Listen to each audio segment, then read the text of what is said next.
So this something strange happened. Well, always happens, but a couple years ago that you had to be there, but it was really moving. Where this guy he moves to Idaho, retires from California. Him and his wife moved to Idaho. They love Idaho. They are overjoyed with living in Idaho. And then so they moved to Eagle for couple months, and then they moved up to McCall. And they really love McCall. But here's the odd part. So he dies of a heart attack in McCall, and really only a couple months into retirement, which is just so unfair. They're hoping to celebrate that. And they came down here and had the funeral down here, and we just had it in the day chapel. And the wife, she, of course, amazed me because she was heartbroken. She lost her husband, cheated in a way because they were hoping to enjoy their retirement in Idaho. And he died of a heart attack. And so we're starting Mass off, and we're just getting ready for Mass. And, she wants a sign from Charlie, her husband, right, that she's just praying for a sign of joy. And it just happens that the kindergarten from St. Ignatius, they're coming in to church to do some practice. And we're going to be in the day chapel, but we're standing in the foyer, and here's Tess holding the ashes of her deceased husband. And all these children come walking by, and like, the thing about kindergarten kids and first grade kids, they want to love you. Like, they are filled with joy. And little kids, when they see me standing next to Tess, they're walking by and they see me. And I don't know why, but little kids do this. They start to popcorn, where they jump up and down. They're so happy. They start to jump up and down, and they wave at me and hi. And what amazed me is Tess, whose heart is broken, holding the ashes of her husband, she starts to tear up just out of sheer joy. And she says, I asked God for a sign, and I believe Charlie gave me this sign of joy, of all these little kids walking by. And I love it because, wow, even though her heart is broken and she's mourning, she can still see this great sign of joy. I love the contrast. And by the way, I just want to say, none of you people, I never see you jump up and down waving at me. But I love how even in the gloom and the darkness, this widow was able to see joy. She prayed for it, and in this odd way, it just happened to come about at the right time. And I mention that because obviously this weekend is about joy. And not just joy, but seeing the light of joy in darkness. That's a real gift. And so, twice a year, the Catholic Church, we pray for joy. That's what the pink means. A lot of people are wearing pink. The deacon happens to wear pink. I'm wearing what I call super pink. I am overjoyed. And all the readings, they really deal with joy. And joy is a great power. It amazes me we really only pray for it twice a year. So this is when we light the pink candle. Pink obviously means joy, and we're praying for that.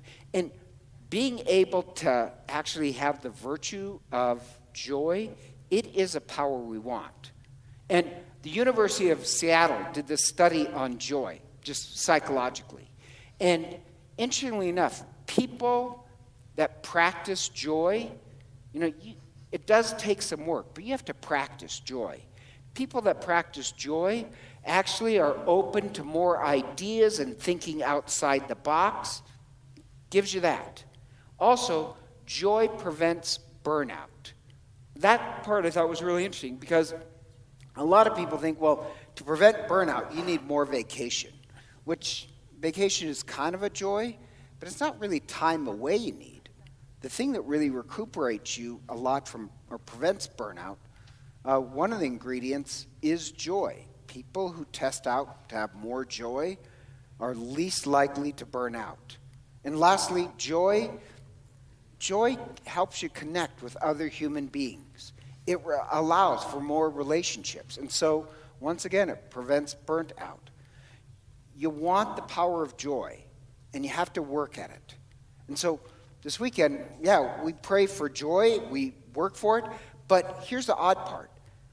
Why do you think it's strange that only twice a year that we pray for it? Because in the Bible, God is the source of joy.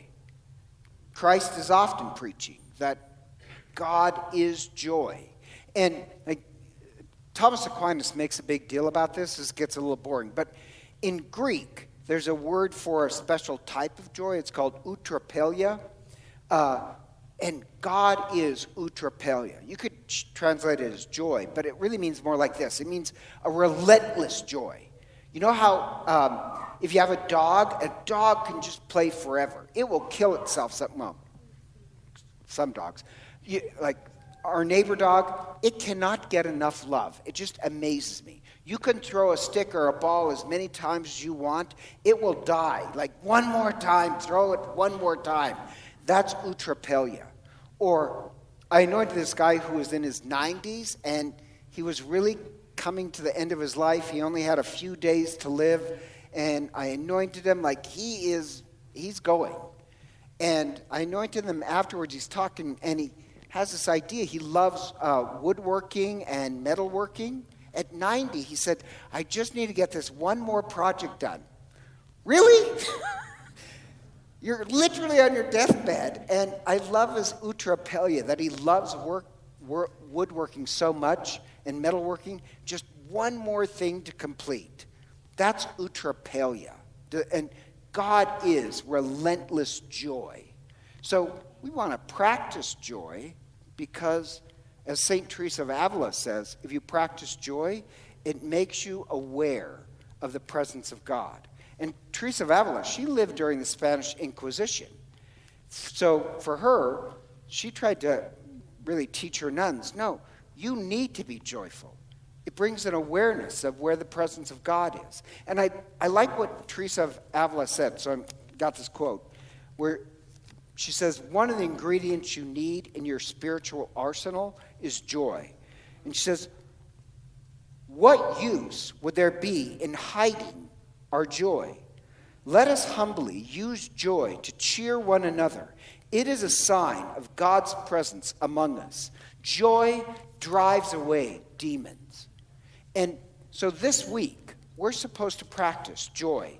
And I started this St. Jolly project where we do homework every week. Your homework this week is to pray for joy. Pray not just that you receive joy, but you have to pray that you become a light of joy. No, I'm going to talk more on the Facebook page on some exercises. But you know what I really like about lighting the pink candle this year during COVID is it's almost a sign of rebellion, of dissidence. Because think about this. There's a story that during apartheid, when the blacks were oppressed in South Africa, one of their rebellious acts was to light a candle and put it in your window. And the candle symbolized your hope that justice will prevail. And it really became this defining act that, wow, amid injustice, we're going to be hopeful and joyful. And I love that. And the government outlawed candles in the windows. Isn't that kind of funny? And I like this line. I had to write this one. It said, our government is afraid of a lit candle. Isn't that hilarious? But think about this. Okay, so we're not in apartheid, but there's COVID and economic stress and political division. What an act of rebellion that in a time of darkness and gloom, we dare to light the pink candle and make this prayer that hopefully we are this source of joy. So all the readings are about joy. The first reading, so good.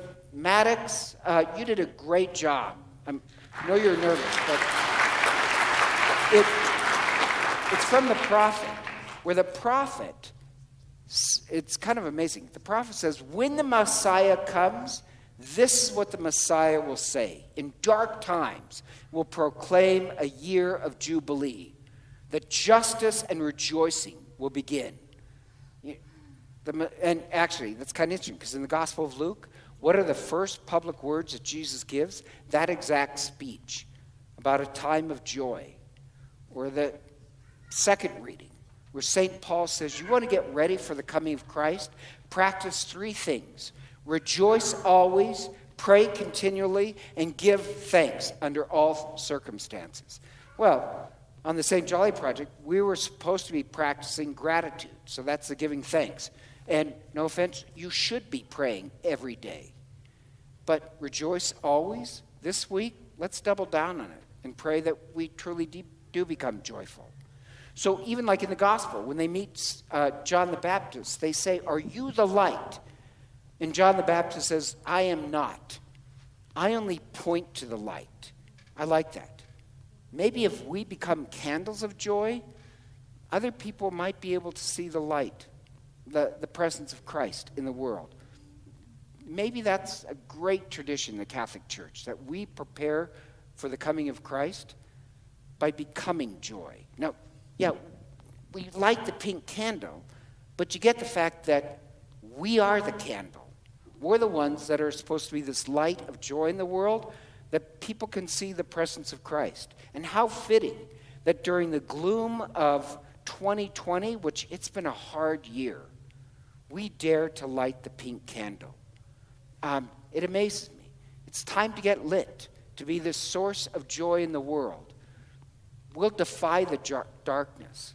That, yes, there's all these problems, and what an act of rebellion that will marshal the power of joy in this time. Pray that we become the light of joy. Then we're prepared to see the presence of God.